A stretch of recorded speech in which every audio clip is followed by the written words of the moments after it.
This is the High-Stakes Lowdown, a RotoViz podcast brought to you by the Fantasy Football Players Championship. I'm Eric Balkman from the High-Stakes Fantasy Football Hour and the FFPC. You can follow me on Twitter at Eric Balkman and the FFPC on Twitter at FFPC. Before we get into the show, I want to remind everyone that you can get a listeners-only 10% discount to RotoViz by using the code RVRadio2022.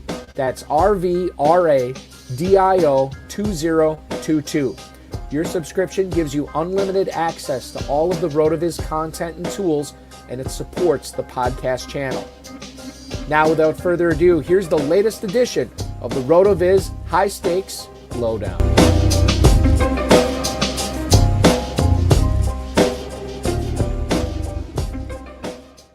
Welcome in. Thank you for joining us tonight on the RotoViz High-Stakes Lowdown.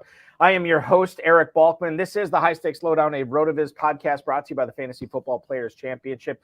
You know me from the High-Stakes Fantasy Football Hour, the High-Stakes Fantasy Football Show on the Better Sports Network, and, of course, the FFPC. Follow me at X, at Eric Balkman, the FFPC. You can follow on Twitter. God, I got X right on the first one. I screwed up on the second one. Follow the FFPC on X, x.com/FFPC. We have a great show for you tonight. We're going to wrap with one of the best high-stakes fantasy football players I know.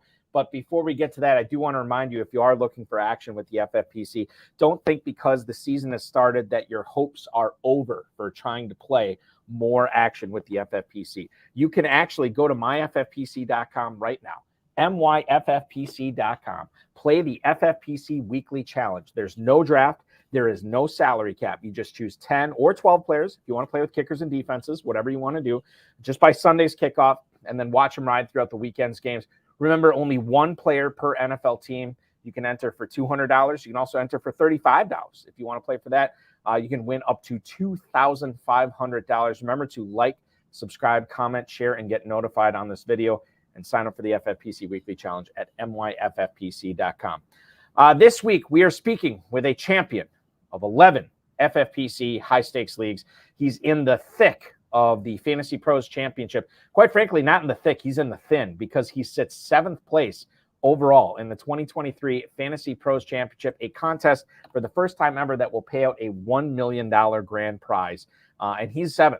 Only 6 teams separate him from $1 million, and quite frankly, a couple months of fantasy football. But that's neither here nor there. This is a competition that will award $1 million.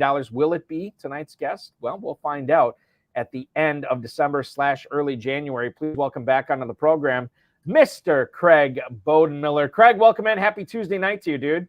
Hey, Balky. Good to see you, man. Thanks for having me. It's good to see you. Good to have you back. Tonight, we're going to debate whether Jerome Ford is going to carry the load for the Cleveland Browns all season, whether Zay Flowers has become a must-start player, what to do with Joshua Kelly in your lineups after last week, and much more. Remember, rotoviz.com is where to go. Subscribe by using the code RVRadio2023. That's a listeners-only 10% discount. Okay, Craig.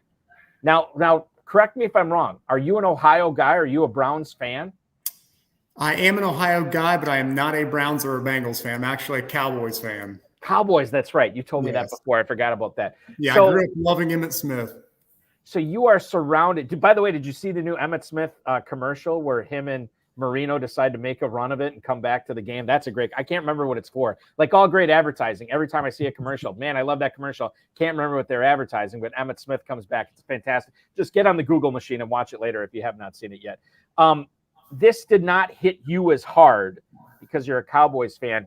But, I mean, as a fantasy football fan, it was tough watching that Chubb injury last night. Can you kind of give me the lowdown on what you think the split is going to be like in Cleveland now going forward? It's weird because Kevin Stefanski said today that Jerome Ford is the number 1 running back. But remember, this is the same team that traded with the New England Patriots to bring in Pierre Strong right before the start of the season. And they met with their old friend Kareem Hunt today. What do we make of this Browns backfield? Look into the Bodenmiller crystal ball. What are we looking at here for the backfield going forward? Well, I'd just like to start by saying I don't own a lot of Chubb this year, but he was one of my favorite running backs to watch, so I hated to see that last night. He was always so fun to watch. But I do believe Stefanski when he says that Ford will be the featured back, but I still believe it's going to be about a 60-40 split.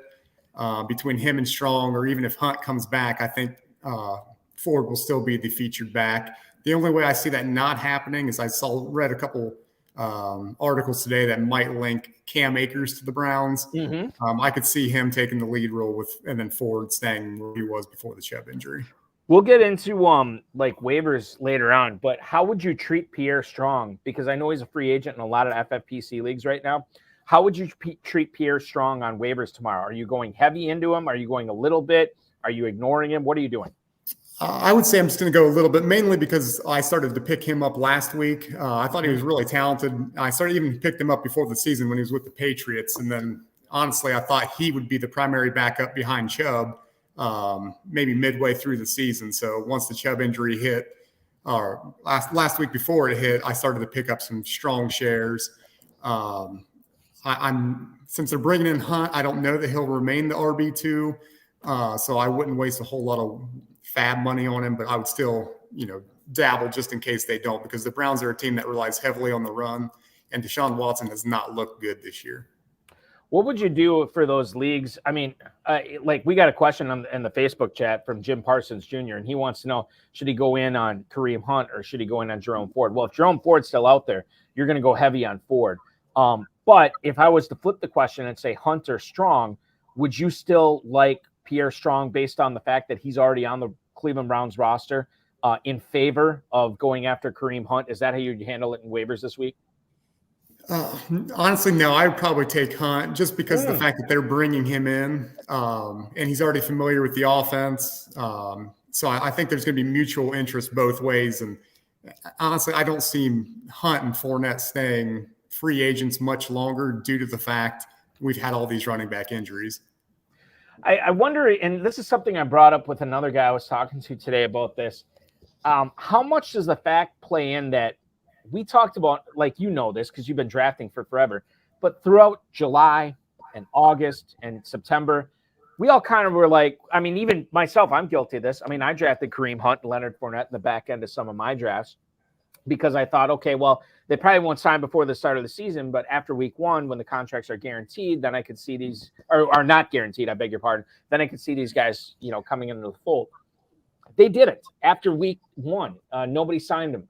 And now I'm looking at it from the standpoint of 32 NFL teams are telling us exactly how they feel about Hunt and Fournette. The fact that they've still ignored him this long. And I'm with you. I think these guys are going to sign soon.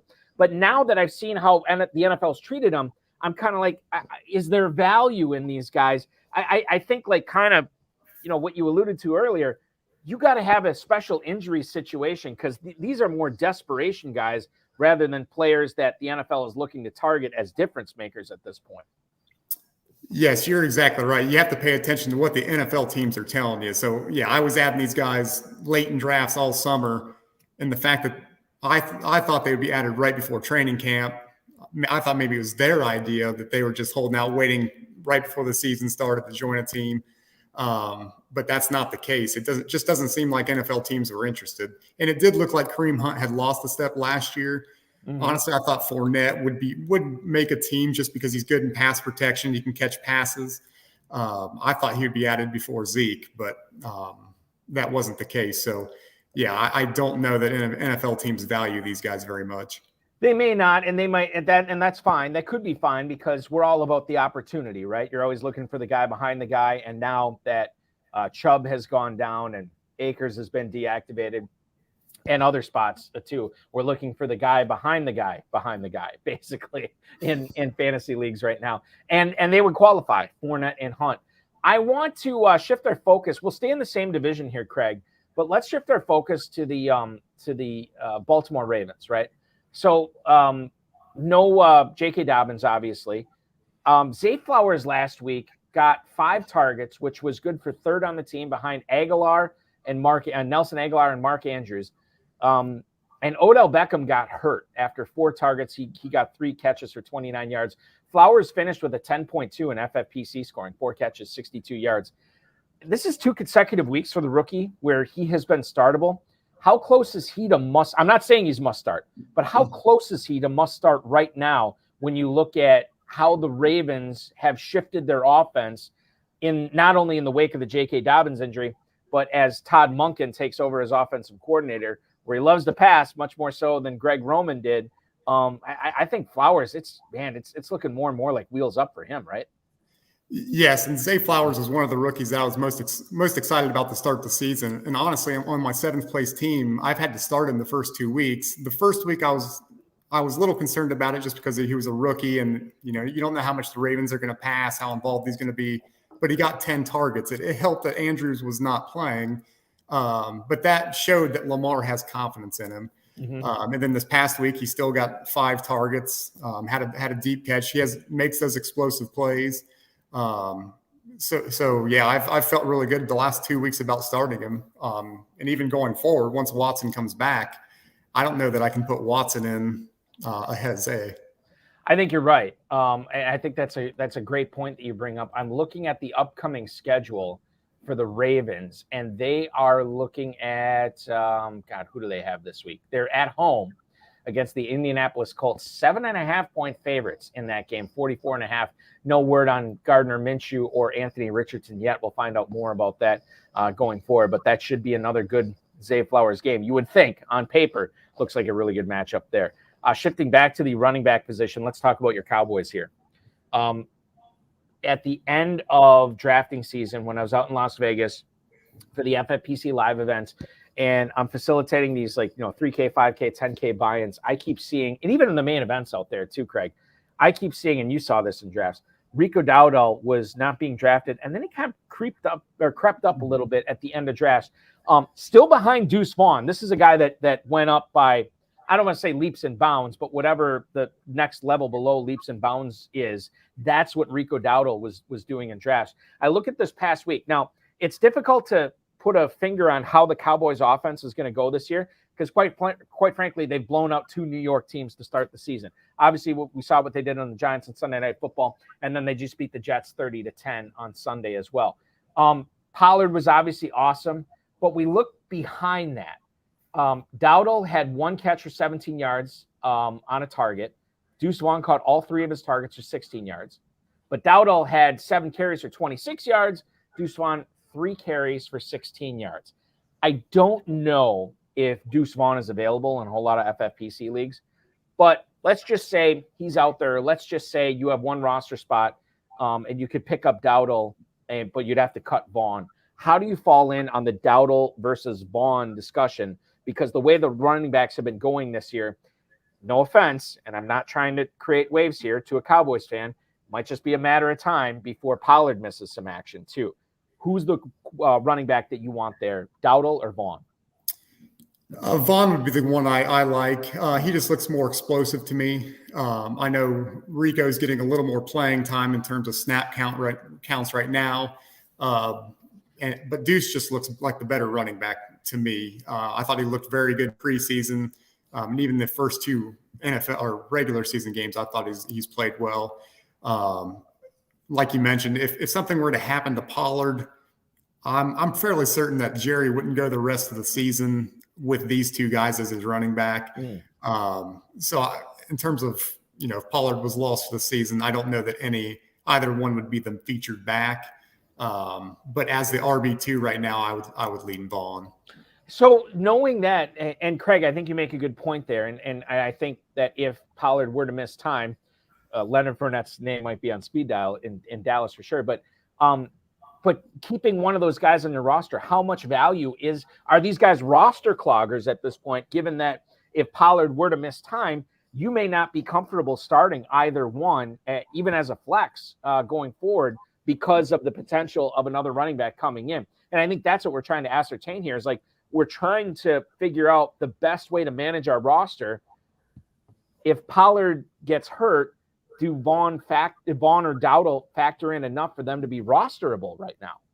Yeah, I think if Pollard were to miss 1 or 2 games, you're probably looking at a 50-50 split, honestly, where they both get 15 to 20 carries each or 15 to 20 touches. So if you needed a 1 or 2 week fill in when Pollard was hurt, I think they would be serviceable. But if it was long term, I definitely think they would bring in somebody like Fournette. It wouldn't even surprise me if Jerry traded for Jonathan Taylor if something were to happen to Pollard. Now, nobody's talking about that. That is very interesting, and that'd be such a Cowboys move, too, for them to do that as well. All right, so nobody cares about your fantasy team. I'm going to share a little bit about one of mine right now. It's a dynasty league. My top 3 running backs coming into the season, Jonathan Taylor, J.K. Dobbins, and Nick Chubb. Needless to say, I'm not looking great in the running back position right now. And I'm like, well, I got a lot of good receivers on this team. I could be okay. Well, I just noticed that one of my receivers is Deontay Johnson, who just got put on IR as well. Running out of IR spots on that team. It is what it is. We'll roll with the punches. The question here is not about my team. It's about the Steelers wide receivers. Now, I have a local radio show in Northeast Wisconsin, and one of the guys who is at one of our sister stations, we have him come on every single week. And he is originally from Pittsburgh. He moved here to Northeast Wisconsin last year, and he's a huge Steelers fan. I was talking to him about Kenny Pickett in the passing game and obviously Johnson. And he's like, and I asked him, I'm like, yeah, what do you think? Because he plays fantasy football as well. I'm like, what do you think? Allen Robinson? Do you think Calvin Austin? Like, who's the guy to own? Because like neither one of these guys lit the world on fire last night, obviously, in the Monday night game. And he was kind of the opinion, like, Kenny Pickett has been so underwhelming. I don't think that either one of these guys are rosterable at this point. And I thought about it. I'm like, you might be right, because we only have 20 roster spots that we can utilize in high stakes fantasy football, Craig. And when you look at Deontay Johnson being on IR for the next 4 weeks, or now the next 3 weeks, are Robinson or Austin, are either one of these guys worth carrying on your roster? Not only given the way the offense has been going, but given the quarterback situation there as well. Yeah, I would agree with the other gentleman. I wouldn't roster either one. I thought after week 1 that Allen Robinson, maybe he can have a decent year, but I was burned with him last year. I had quite a few shares when he was with the Rams. And then last night, him and Calvin Austin both were very underwhelming. And I think that's what you're going to see now that Deontay's out. He's going to heavily target Pickens. The running backs are going to be involved in the passing game. And honestly, I don't see Freiermuth only getting a couple targets again. I think he's going to be the one. If there was an uptick on anybody else in targets, I think it would be with Freiermuth. So, yeah, honestly, I think they would just be roster cloggers. There was another league, and again, nobody cares about your fantasy league. I'll share this. Another one of my leagues, I was up by 2.5 points, Craig, going into Monday Night Football. I had nobody. He had Pat Freiermuth, not tight end premium. Freiermuth goes for 1.2. I win by 1.3. So I'm, thanking the fantasy gods today that somehow I eked out a win, and that shouldn't happen. What happened to Freiermuth, though? Because you would think with no Johnson, this is a guy that turns it on with Kenny Pickett. Was it a bad defensive matchup? Was it just a one-off? Like, I guess the thing is here, like, Freiermuth to me should be an automatic start in the FFPC and the Fantasy Pros Championship because of no Deontay Johnson. But last night was a perfect example of why he isn't. Why do you think that is? I'm going to chalk it up to a bad defensive matchup. And Pickett being very underwhelming. I think his first read was Pickens. And if he wasn't throwing to Pickens, he was looking to dump it off to a running back. So, yeah, I think this next week you'll see 5 to 8 targets from Freiermuth.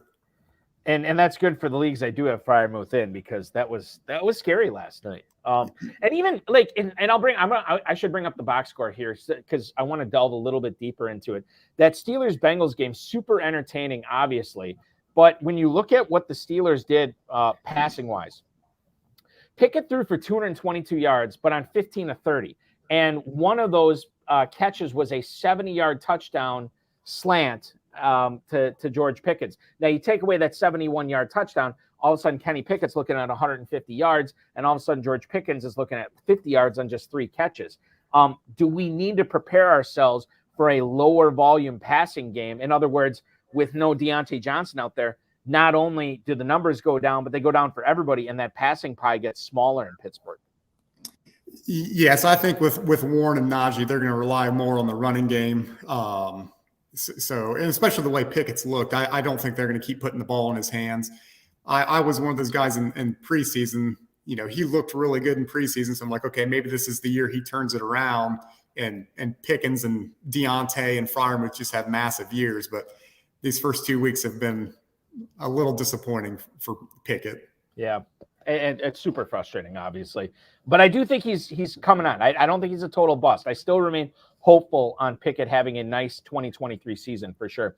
I was going to let's stay on the Steelers here. And our buddy Dominic Gazzetti is in the YouTube chat right now.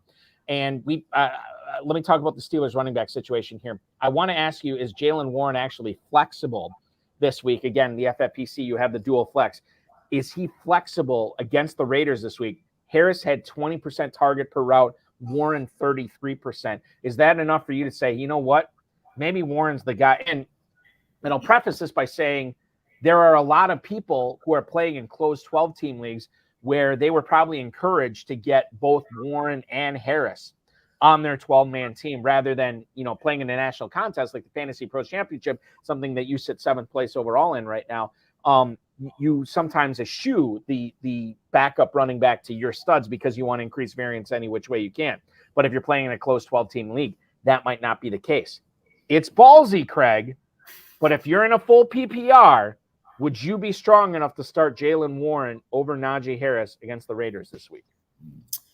Yeah, I think depending on what your other options are, I'm glad Dominic actually brought that up because I know we just talked about the Steelers wide receivers, but again, I think Freiermuth and the running backs are going to see the higher target share moving forward without Deontay. And Warren, to me, this is going to get me in trouble because myself and a couple of the guys I co-own other teams with have been going back and forth all summer on Najee versus Warren. Mm-hmm. I'm not on the Najee side. So yeah, I think Warren is going to keep getting more and more involved in the offense, especially against the Raiders this week. I think that's a smash spot for him. I was watching the game last night, and Nelson Sousa actually made a comment about how Najee looks like a combination of Trent Richardson and Eddie Lacy. Oh. And then once he said that, I couldn't unsee it. So the rest of the game, that's just what I kept seeing. So yeah, I think Warren is just going to continue to get more and more involved. It wouldn't surprise me this week if he catches 6 or 7 passes. So I think you could definitely put him in the flex spot this week. When Nelson brings that up too, it's like that. Obviously, that's horrible to compare him to those guys. But Richardson, think about it. Richardson and Lacy were different types of running backs than Harris. Like they were the big burly, we'll get you whatever you need here on short yardage. Like that was part of their repertoire. Najee Harris is I don't want to say he's a slight running back, but he's built differently than those guys. And he's a guy that should be more of a 3-down pass catching athletic running back that 2023 NFL people love to see. And he's not. And that's a scary thing. It's just, you got Harris. You may not have like you said, it depends what your other options are. You may not have a better choice, but man, Jaylen Warren is looking better and better as people who got him in the mid rounds. You got him in a couple of spots, right? Yeah, more than a few. Yeah, I've got him in a few spots, and I know his stats weren't great last night, but he just looks so much more explosive than Najee. Well, but keep in mind too, he had 6 targets last night. Yes, and he 4 catches for 66 yards. You'll take that. And this is not like a game where they were like playing catch up. I don't think they were ever down by more than 1 score. So I think there's a lot to like about Warren. I don't think, on the ground, 6 carries, 20 yards. Okay, whatever. That's not great, but Harris was 10 for 43. It's not like he's lighting the world on fire there. I think there's a lot to like about Jaylen Warren. Let's keep talking about running backs here, Craig. James Cook did not get a touchdown last week. However, in that blowout win against the Raiders, both his backfield teammates, Damian Harris and Latavius Murray, did get in the end zone. You don't necessarily care super much because Cook had a really good game. He was very efficient with his carries, well over 100 rushing yards. But at the same time, and I know touchdowns aren't sticky, but at the same time, to see your backfield mates, both of them, score a touchdown where Cook did it, what does that do for our thoughts on James Cook going forward? Because to me, after a game like this, he should be, okay, now he's in our good graces. Now I can trust him. I'm going to plug him in every single week. But the fact that he didn't get either one of the backfield rushing touchdowns, I don't know. It's not a red flag, Craig, for me, but it's at least a yellow flag. And yeah, that's been one of my concerns with James Cook all year. Again, a couple of those guys I co-owned with Brian Valenti and Ryan Weichel, we've been on the opposite side of this debate as well. I like James Cook, but I wasn't willing to pay the 5th round price tag when a lot of other people had 9, 9th and 10th round shares. Because my main concern was in college, 2 or 3 of his seasons, he only got 50 carries. I think the most he had in college was 100 carries. So he never really had the volume. And with Damian Harris there, he was never going to get the goal line or the short yardage. So he's going to rely heavily on those receptions. He's gotten a lot more rushes so far this year than I thought he would. But yeah, losing out on those touchdowns and getting more volume than I thought he would. I'm not sure he can hold up for 17 games, so I'm interested to see. But yeah, Damian Harris is the one that I was targeting for most of the year just because I thought he would get more carries and the goal line yardage. So Damian got more carries and more playing time this second week. So I don't know if they're trying to ease him into the offense, but I think we'll see that trend continue. And he'll start to eat into a little more of James Cook's rushing attempts. But yeah, James Cook, unless he gets 6 or 7 catches each game, I don't know if he can keep this pace up all year. I think you're right. The Bills are going on the road this week, I believe, if I can find it. I thought they were, at the Commanders, the 2-0 Commanders. Bills roll in as a 6.5-point favorite into our nation's capital. So I think you have to play Cook this week, but that's not to say that if this touchdown discrepancy continues and you have some other good options, you may want to look at sitting Cook, especially if he's not as efficient as he was this past week as well. Broward Bravado, our good buddy in the YouTube chat right now, Craig, he has a sort of a lineup setting philosophical question. What are the first factors to look at when you're building your starting lineup? So there's a lot that goes into this, obviously. Obviously, the talent, the situation they're in, the surrounding supporting cast, the matchup. For me, I guess I look at obviously talent first because I think in the long run, talent wins out. And that's probably the majority of what makes up my lineup decision making. But I will take into effect the matchup. I will take into effect usage. That's another thing too, is we got to consider usage, especially for running backs. And then much further down the road, I'll look at weather, but probably not this time of year. That's more of a December conversation. When you're setting your lineups, what are you looking at as the first couple of factors to submit your starters? Yeah, so for my starters, obviously talent's the first thing I look at. Mm-hmm. You're going to have some guys, your first, second, third round picks, they're going to be must starts. But in terms of your guys that are probably going to be filling your flex, I look at opportunities, how many carries they're going to get, how many touches, if they're a wide receiver, how many targets they're going to get, and who they're playing. That plays a role in it as well. So those are the main things. Usually opportunities is the biggest thing that I look at because, I want somebody that, who was it last night? Elijah Moore. Even though he only had 3 catches last night, he still got 9 targets. Mm-hmm. So those are the factors that I look at. And trust the process over the results. Obviously. Exactly. Yeah. Yes. Last week against my beloved Packers, the Atlanta Falcons, no surprise, by the way, ran up 200-plus rushing yards against them thanks to the legs of Tyler Algier, Bijan Robinson, and Desmond Ridder et al. I mean, there was plenty others that had a hand in that. And then I look at the New Orleans Saints taking on the Falcons this coming week, Craig. Jamal Williams, we found out the news today. It's probably going to take, I think it was Dennis Allen that said it's going to take some more time for him to work through that leg injury. So to me, that probably means he's out this week. I don't know if Kendra Miller is going to give it a go. He was inactive the last couple of weeks, and obviously Kamara is still suspended this week. Tony Jones last night, a modest 12 carries for 34 yards. However, he did lead the team in carries, more than Taysom Hill, more than Jamal Williams. Average wasn't there, but he did get into the end zone twice. Your thoughts on Tony Jones actually being a sneaky flex play in week 3 when he takes on Atlanta? He could definitely be a flex play. He's not somebody that I'm going to be excited about. Like I said, he got 12 carries for 34 yards. If it wasn't for those touchdowns, he would have had a very below average game. Mm-hmm. And if Kendre Miller's playing this week, depending, it doesn't even matter what percent he's at. I wouldn't play Jones. And last night, Taysom Hill got 9 carries. That's more than he usually gets. So I think you'll see more of Taysom Hill if Kendre Miller is out.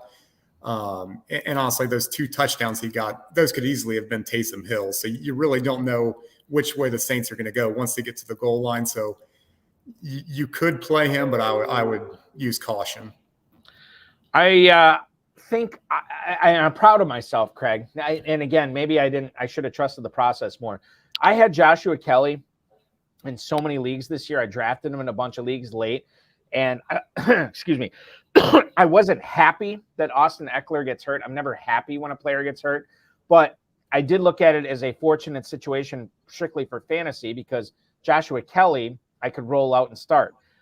As I was looking at the matchup more, I realized that Tennessee is probably not the greatest matchup for opposing running backs. So I think I had Kelly in like 8 or 9 leagues. I think I started him in like 4 or 5, but I did bench him in 4 other leagues. And I didn't think I'd be able to do that, but with not a lot of injury concerns for me right now and nobody on bye, obviously, across the NFL, it made it a little bit more palatable.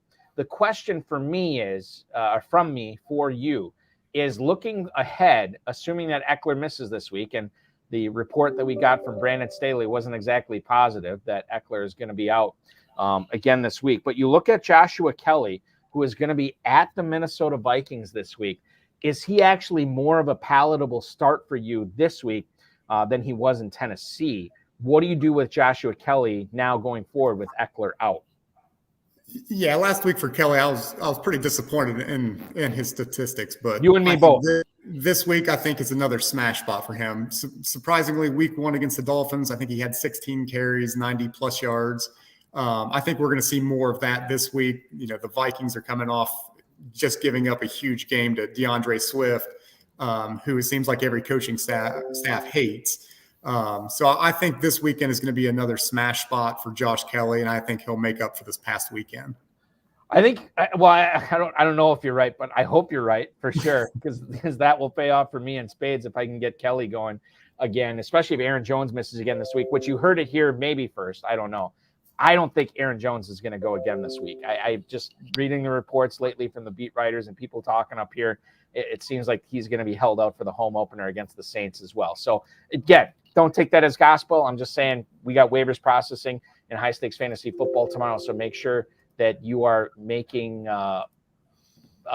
disaster recovery plans, as Fantasy Mojo's Darren Armani would say, that you are covered if you own Aaron Jones in any of your leagues this year. Waiver wire gets processed tomorrow night, Craig, at 10 o'clock Eastern for FFPC leagues. You may not be willing to share who you're going heavy on this week. I respect that you might want to keep this close to the vest. Whatever you want to share here, your big targets on the waiver wire. Maybe I should ask you it this way. Who do you think FFPC players should be going after on the waiver wire ahead of week 3, man? I would say my top 2 targets, surprisingly, neither one is a running back. And I'm not going to spend a lot of fab on them, but my number 1 is Jalen Hyatt. I was impressed. I've been impressed with him so far this year. I know he's had limited snaps, but he's very explosive. And I think as he starts to get more snaps, and you saw it in the second half last week, I know the Giants were down, but if they would just let Danny Dimes open the offense up a little bit, I think the Giants offense will be a lot funner to watch. And I think Jalen Hyatt, outside of Waller, would be the number 1 beneficiary there. And then the other guy's another rookie wide receiver in Tank Dell. He seems to have a good connection with Stroud. Nico is going to be the number 1, but they're going to be down a lot. They're going to be playing from behind. So I think Tank is going to have a lot of weeks like he just had. A couple other guys, Zach Ertz in FFPC, he's a guy I didn't draft any of just because coming back from injury, being in his 30s, I just assumed that, he wasn't going to get much. And McBride, I thought would be a much bigger part of the offense. But I think he has 18 targets in the first 2 games. So at tight end, if you need somebody, Zach Ertz is somebody I would target. And then I know we discussed earlier, Hunt and Fournette, I would pick up for cheap just to see if anybody adds them this week or next week.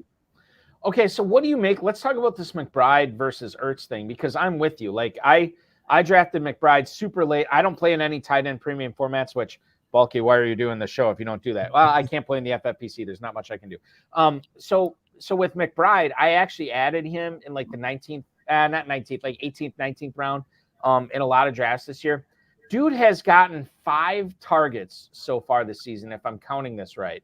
And Zach Ertz, like you said, 18 targets. Like and it's not Kyler Murray. Obviously, it's Joshua Dobbs, and maybe there's something to be said for that. But I mean, are we smart to just drop McBride at this point and then go in on, 10%, 15, 20% of our fab if you're playing in the FFPC on Zach Ertz? Is that a smart idea for you right now? I think it depends on your team situation. I think if you're strong at tight end, McBride would be somebody I would pick up for later in the season, just because the Cardinals, they're not good. They're going to have to see what they have in their young players. So them continuing to put Ertz out there over McBride and feature him, I don't think is a wise long-term plan. So I think at some point down the road, you will see more of McBride. But for right now, if you're light at tight end, I would definitely pick up Ertz, because Dobbs seems to like that safety blanket, and he's targeting the tight end quite a bit. Dominic Gazzetti loves your Tank Dell knowledge too, and I think that's another guy that I'll be looking at on the waiver wire for sure. I'll tell you who burned me this past week, and I want to get your thoughts on it. And I don't know if it's a long-term thing. It might be, and I might have just lost out on this, but I bid way too much on Kendrick Bourne. I have Kendrick Bourne in so many leagues. Like after week one, I just looked at it from the standpoint, new offensive coordinator. He heavily featured Bourne in the offense. Mac Jones heavily targeted him, despite Bradbury and really talented corners being on him. Bourne not only got in the end zone multiple times, he had 11 targets. And I was just like, okay, this is all sticky stuff. I'm going to go heavy on him. And then what happened this past week? What did Pete Campbell say in Mad Men? Not great, Bob. It was not great for Kendrick Bourne. Now, it wasn't terrible for him, and I'll say that because he did come on towards the end of the game, towards the end of that Patriots game. I'm bringing up the stats right now because I think it's worthwhile talking about. Bourne did see 9 targets, which was the most on the team, by the way, not by much. Devontae Parker, 6 for 57. He saw 8 targets, 6 for 52 for Hunter Henry. He saw 7. Mike Gesicki, 5 catches for 33 yards on his 6 targets. Juju Smith-Schuster, 5 for 28 on his 6. Kendrick Bourne, just 4 for 29. You're probably, obviously I'm going to wait it out because I invested so much fab capital in him. But Kendrick Bourne, are better days ahead after? Is he closer to the week 1 performance than the week 2? Honestly, I wish I could tell you he's closer to week 1, but I think those Patriots pass catchers, it's going to be a nightmare. They're just going to spread it around, basically? Yes. Yeah, 1 week it's going to be Devontae Parker going off. The next week it's going to be Bourne. Hunter Henry's going to have some big games. Honestly, it wouldn't surprise me if Gesicki has big games. And the problem with that, Craig, is you won't know which one to start because you don't know who's going to have the big game, right? Exactly. They would be best if you were playing best ball. It'd be a lineup nightmare. Speaking of lineup nightmares, maybe this isn't a nightmare, but Broward Bravado wants to know who do you think is going to win out in the Kansas City wide receiver competition? So we saw the Chiefs struggle 2 weeks in a row now, quite frankly. The offense did. Did we get some clarity in the Chiefs wide receiver core this past week? Well, we did see Sky Moore get in the end zone, but he only had 4 targets. Kelsey had 9. He obviously dominated. 5 apiece for Justin Watson and Kadarius Toney, and then a bunch of people with 3, 2, or 1. So Sky Moore was 4th on the team in targets. Number 1, who do you think is going to win out? Number 2, and I'll add, this is my part of the question, Craig. Does it matter given how frenetic and inconsistent the targets could be for the Kansas City wide receivers this year? Honestly, I think Toney, if Toney stays healthy, he will be the number 1 behind Kelsey. I think Kelsey only played maybe 26 or 30 snaps this week, and he still got 9 targets. So he's going to probably get 12 to 15 targets a game. I think Toney will be serviceable during bye weeks, but like the Patriots offense, I think it's going to be a nightmare trying to figure out which one to start.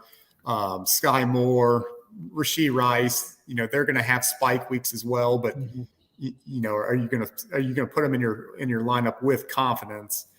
I don't know that I could. Toney, maybe here in a couple of weeks, if he stays healthy, I could put him in my lineup. But those other guys, I wouldn't start them with confidence. Craig, go back to that question I asked you. Your big targets on the waiver wire this week. I know we talked about a bunch of them. There was another player that you brought up. It might have been Tank Dell. Who was the first guy that you mentioned? Jalen Hyatt.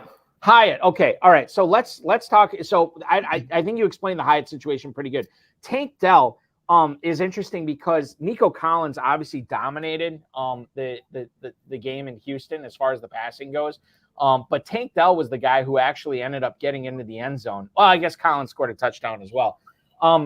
Tank Dell 7 for 72. Is this like a Wes Welker guy in the making, kind of? Do you see, or am I being too hyperbolic on this and say, oh, Balky, slow your roll. He's not going to be that good. But 7 for 72 on a team that's going to throw a lot, I get excited about that. Yes, I'm pretty excited about it as well. Honestly, I could see him. Obviously, he's not going to get the targets that Puka's getting, but yeah, I think he could be serviceable week in, week out.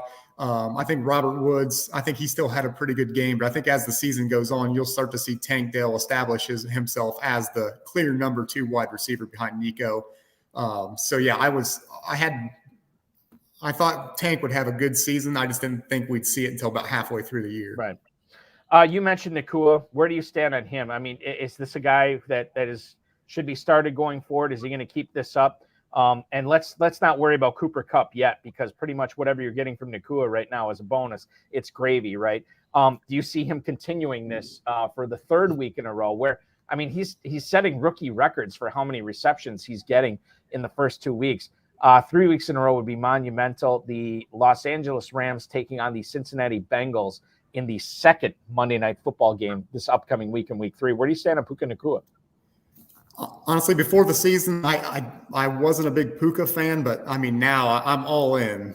If you have him, you have to start him. You know, Stafford does amazing things with wide receivers as long as he's healthy. You know, Kenny Golladay had a great season, obviously Calvin Johnson and Cooper Kupp, but yeah, as long as he's slinging the ball around, I think Puka is going to have a great season. Even when Kupp comes back, I think Tutu's his targets will go down, but I think Puka and Kupp, they'll be the beneficiaries. So I think he's going to have a monster season. And that's the thing. It's like, Derek Brown, I had on the High Stakes Fantasy Football show prior to the draft, or maybe it was right after the NFL draft. And that guy I never brought up Puka Nakua, and he found a way to bring up Nakua all the time in that interview that I was doing with him. And I'm like, okay, I got to start paying attention to this guy. So I do have him in several dynasties. I picked him up in several leagues as well. 15 for $147. That's the kind of stuff that just simply doesn't go away once Cooper Kupp comes back. And I think it's so wild to think about, like, week 2 against the San Francisco 49ers, the lowly Rams. Puka Nakua, 15 catches, Tutu Atwell, 7 catches, Kyron Williams, 6 catches.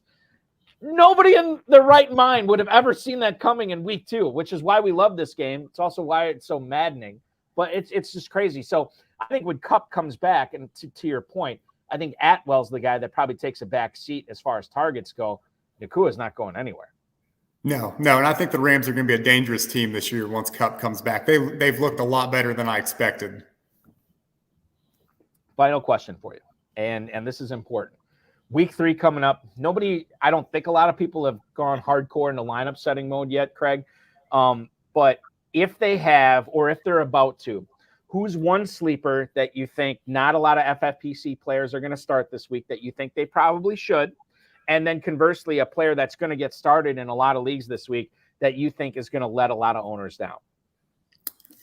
Well, since I can't give you my highest owned player, since he's no longer a sleeper, Kyron Williams, I'll give you Josh Reynolds. He's another guy that you can probably pick up on waivers, but he's had a great first 2 games, and I think he's going to continue that until Jameson Williams comes back. So, yeah, Josh Reynolds is somebody I think you can start with confidence right now, as much as the Lions are slinging the ball around, especially with Montgomery injured. I think they'll continue to pass the ball quite a bit. 9 catches for 146 yards and 2 touchdowns. I said before the season, and maybe this is wrong at this point, but I didn't trust the Vikings defense, Craig. I didn't trust the Lions defense. I think 2 weeks is too early for me to back off of those points. I still think in the long run, they're not going to be good, which is going to be great for the fantasy prospects, for the offensive players. And I think Reynolds is a guy that you have to seriously look at, especially if he's out there right now. I don't know what his ownership is in the FFPC, but yeah, definitely a guy that you want to look at until Jameson Williams comes back. And maybe, and I don't know if you can arrange this, but if you can keep him on your team through the bye week gauntlet, if Amon-Ra St. Brown were to go down, if Jamison Williams were to have an injury, all of a sudden Reynolds could be a plug-and-play flex there as well. So good call on Reynolds. Who's a guy that you're looking to sit this week in your leagues? Well, he's a must-start guy, and I don't think you can sit him, but Jamar Chase is giving me a lot of concern right now. He's I think he's got 5 receptions with around 30 yards in both games. The Bengals offense just looks off, kind of like the Steelers. You can't sit him just because he could have that T. Higgins type game that he just had. But yeah, I mean, with a top 3 pick, that's not the start that you want. That's enough to sink teams right there. So yeah, Jamar Chase is a must start guy. But yeah, he's somebody that is giving me a lot of concern right now. It's weird because he's seen 17 targets on the season and he's caught 10 of them. So you're like, okay, well, I'll take that. But 70 yards. I mean, 7 yards a catch, hasn't gotten in the end zone yet. Just 1 carry for 2 yards. Obviously, T. Higgins had the big week last week. I think that I think you're right. I mean, like, you can't really sit him. You're going to have a really dominant team in order to sit Jamar Chase. But you sit him this week. This is when dreams are made, when Chase comes alive under lights of Monday Night Football against the lowly Los Angeles Rams, a game that the Rams are 2.5-point favorites in. Anybody watching, you are a stronger person than I to sit Jamar Chase. I couldn't do it. But I'm definitely lowering expectations. No question. Yes. Yep, exactly. Until Burrow gets right. Once he gets right, once he develops the chemistry, I think it'll be wheels up and everything's going to be okay again. When that's going to happen, week 3, week 4, week 10, I mean, I don't know at this point. We'll see what happens. In fact, there's talk that Burrow might not even play this week. That's something we will be following throughout the week on all our FFPC family of shows, the RotoViz High-Stakes Lowdown, the High-Stakes Fantasy Football Show, and the High-Stakes Fantasy Football Hour. Joined tonight on the RotoViz High-Stakes Lowdown by the 7th place team owner in the FantasyPros Championship. Craig, I know it's early, but this has to feel really good to have a team this high up already in mid-September. It does feel good. Yeah, I took a picture and sent it to one of my buddies, and I said I got to send this to you and show you now because I may not stay up here. But yeah, hopefully I'm here again in a couple of months talking to you after we take this thing down. Listen, if you'll come on, we'd love to have you. Good luck on winning that $1 million grand prize, and thank you so much for being this week's guest on the RotoViz High-Stakes Lowdown, Craig. Be good. Good luck in week 3. May the ball bounce your way, and good luck cashing that 7-figure grand prize. Thanks a lot, Balky. Always a lot of fun. Looking forward to talking to you here in a couple months. Yeah, we'll do it. Thank you, Craig. Be good. Craig Bodenmiller, ladies and gentlemen, the 7th place team owner in the FantasyPros Championship, joining me on the RotoViz High-Stakes Lowdown tonight. Woo! We got through a lot of good stuff tonight. I think that we got through a lot of good waiver knowledge for those of you submitting waivers tomorrow, and some good start-sit stuff, perhaps tiebreakers when you start making your lineup submissions coming up on Thursday, Saturday, Sunday, and perhaps Monday as well. So thank you so much for hopping aboard tonight, ladies and gentlemen, on the latest edition of the RotoViz High-Stakes Lowdown, or for listening on the RotoViz podcast feed, however you get podcasts as well. We will resume this show again next Tuesday at 10 p.m. Eastern Time. The High Stakes Fantasy Football Show live at 7 p.m. Eastern Time this Thursday night on the Better Sports Network. Just confirmed my guest. It will be Fantasy Alarms Howard Bender and I crushing it for 2 hours on Fantasy Football Night in America. It is the High Stakes Fantasy Football Show, the perfect pregame for your Thursday night football action. That's coming up. I believe we have – who do we have this week? Is it the Niners, I want to say? Yeah, Giants and Niners. And Saquon Barkley is allegedly going to play. I don't see that happening, but there's a non-zero chance of anything. Excuse me. So that will be your pregame, 7 o'clock to 9 p.m. on the Better Sports Network, bettersports.com, betternetwork.com, all the Better Sports Network and FFPC social channels as well. High Stakes Fantasy Football Hour live at 10 p.m. this Friday night with KFFSC Commissioner Farrell Elliott and myself. Go to myffpc.com, myffpc.com to play the FFPC Weekly Challenge right now. No draft, no salary cap. Just choose 10 players or 12 players by Sunday's kickoff, and then just watch them ride throughout the weekend. Remember, only one player per NFL team, $35 or $200 to enter. You can win up to $2,500 playing that competition as well. Final thing I'll say, remember to like, subscribe, comment, share, and get notified anytime the FFPC YouTube channel goes live, as we'll have a ton of live shows throughout the NFL season for you as well to help you submit those waivers, start those lineups, and maybe win a pair of $1 million grand prizes. Thanks so much for watching. I have been Eric Balkman. Thanks to Craig Bodenmiller for jumping on board with me tonight. We'll see you next Tuesday. For this show, we will see you on Thursday night at 7 p.m. for the High Stakes Fantasy Football Show on the Better Sports Network. Be good, everybody. Talk with you again soon.